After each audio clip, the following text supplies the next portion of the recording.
नमस्कार। दिल्ली के मुख्यमंत्री अरविंद केजरीवाल अब फंस गए हैं। पहले एक से पिंड नहीं छूटा, अब दूसरा तैयार हो गया। आपको मालूम होगा कि मनीष सिसोदिया जेल में है, सत्येंद्र जैन जेल में है। केजरीवाल से सीबीआई पूछताछ कर चुकी है। 9.5 घंटे की पूछताछ, 56 सवालात, और उसके बाद जब वो बाहर निकले तो उनके चेहरे पर चिंता की लकीरें साफ तौर पर दिखाई दे रही थी। केजरीवाल की बॉडी ऐसी नहीं थी, केजरीवाल की जो बॉडी लैंग्वेज थी वो ऐसी नहीं थी जो अक्सर रहती है। अंदर से कॉन्फिडेंस से भरे हुए दिखाई देते, लेकिन इस बार ऐसा नहीं था, क्योंकि बहुत तीखे सवाल पूछे गए और सभी सवालों का उन्होंने एक ही जवाब दिया कि मेरा आबकारी घोटाले में, शराब घोटाले में कोई हाथ नहीं है। सारी फाइलें मनीष सिसोदिया ने क्लियर की, सब में मनीष सिसोदिया के साइन हुए, क्योंकि हुआ भी ऐसा ही। वजह यह है कि अरविंद केजरीवाल के पास तो कोई विभाग नहीं है। वो तो मुख्यमंत्री है, वो तो खाली कहीं उद्घाटन करते हैं, कहीं शिलान्यास करते हैं, कहीं फीता काटते हैं। जहां फाइलों में साइन करने का नंबर आता है वहां उनके मंत्री करते हैं। तो मनीष सिसोदिया ने ही साइन किए थे शराब घोटाले में। अब सबसे बड़ी बात ये देखिए, कितने अचंभे की बात है। एक मुख्यमंत्री, एक देश का एक मुख्यमंत्री किसी राज्य का, उसके पास कोई विभाग नहीं, और एक मंत्री ऐसा है जिसके पास पास 18 विभाग है। उसके पास शिक्षा भी है, उसके पास दूसरे स्वास्थ्य जैसा विभाग भी था, कई और मंत्रालय उसके साथ साल पास में थे, लेकिन केजरीवाल बगैर किसी विभाग के। तो अपना पिंड उन्होंने ये कह के छुड़ाया कि साहब मेरा तो कोई हाथ नहीं है, मैं तो बिल्कुल बेकसूर हूँ, क्योंकि मैंने तो साइन किया ही नहीं। और ये जो विभाग उन्होंने नहीं लिए, ये बहुत सोच समझ के नहीं लिए थे। उनको पता था आने वाले दिनों में कभी कुछ होगा तो मैं इससे बच जाऊंगा। हकीकत ये है कि अभी वो बचे नहीं है। चिंता की लकीरें उनके चेहरे पर साफ दिखाई दे रही थी। जो मनीष सिसोदिया है, उनके वकील कोर्ट में ये कह चुके हैं कि ये चेन ऊपर तक है। इसमें मनीष सिसोदिया अकेले थोड़ी है। इसमें जो केजरीवाल का सबसे बड़ा जो खासम खास जिसको कहते हैं, उनका उनकी नाक का बाल विजय नायर, उसने भी यही कहा कि सिसोदिया नहीं बल्कि अरविंद केजरीवाल की अध्यक्षता में मीटिंग होती थी। जब भी कोई ठेका उठता था, कोई बड़ा निर्णय लिया जाता था, उसमें केजरीवाल बाकायदा मौजूद रहते थे। सी अरविंद ने भी यही बात कही, जो मनीष सिसोदिया के सचिव है। ठीक है। अब हुआ क्या है कि ये तो पचड़ा चल ही रहा था, लेकिन अब बात बहुत आगे पहुंच चुकी है। आपने देखा होगा कि अमृतपाल की गिरफ्तारी हुई है, जो भागा भागा फिर रहा था। अमृतपाल की गिरफ्तारी के बाद से तो अरविंद केजरीवाल बहुत परेशान, बहुत ही ज्यादा टेंशन में है, बहुत ज्यादा बोल नहीं रहे हैं, ट्वीट कर देते हैं। और अमृतपाल की गिरफ्तारी के बारे में भी उन्होंने जो ट्वीट किया, उसमें उन्होंने अमृतपाल का नाम नहीं लिया, उन्होंने खालिस्तान का कहीं जिक्र नहीं किया, बल्कि उन्होंने कहा कि उनकी सरकार ने, यानी भगवंत मान की सरकार ने इस स्थिति को बहुत अच्छी तरह संभाला, कोई खून खराबा नहीं हुआ, हमारी सरकार ने बहुत अच्छा काम किया। निश्चित रूप से अमित शाह, जो कि केंद्रीय गृह मंत्री हैं, उन्होंने भी एक दिन एक मीडिया कॉन्क्लेव में कहा कि पंजाब सरकार बहुत अच्छा काम कर रही है। अमित शाह ने ये इसलिए कहा क्योंकि पंजाब की स्थिति, जिस तरह से खालिस्तान के लोग वहां सक्रिय हो रहे थे, खालिस्तानी लोग, उससे माहौल खराब हो रहा था। तो राष्ट्रीय सुरक्षा के मद्देनजर उन्होंने देश हित में ये बात कही कि पंजाब सरकार अच्छा काम कर रही है, क्योंकि हमारी राष्ट्र की सुरक्षा सर्वप्रथम है, इसलिए उन्होंने ये कहा। लेकिन अरविंद केजरीवाल ने खालिस्तान का नाम नहीं लिया, उन्होंने अमृतपाल का नाम नहीं लिया, जबकि अमित शाह ने कहा था कि देश में अलगाववाद जैसी कोई लहर नहीं है। अब बात अब आगे शुरू हो रही है, क्योंकि अब पूछताछ हो रही है किससे? अमृतपाल से। और वो एक एक करके राज उगल रहा है। और उसके रास उगलने से ही केजरीवाल की परेशानी बढ़ रही है।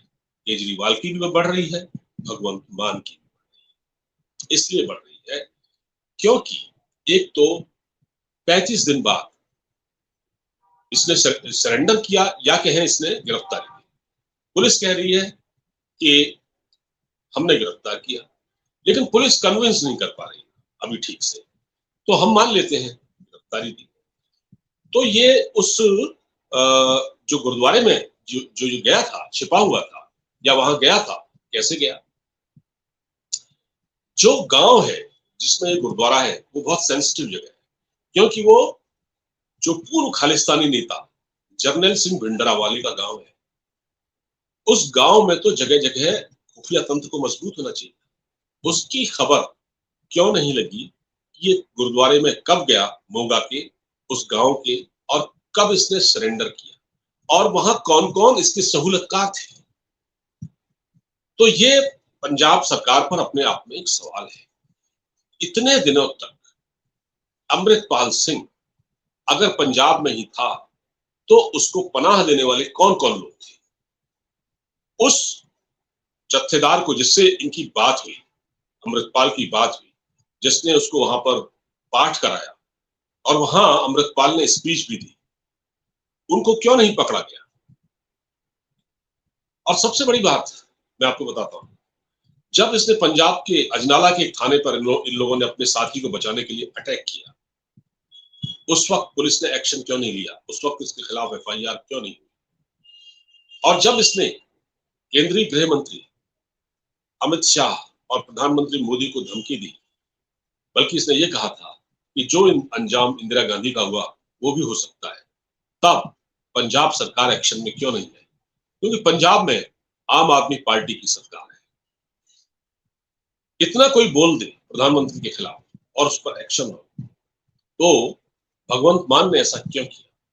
भगवंत मान ने एक्शन क्यों नहीं किया? और भगवंत मान किसके दबाव में थे?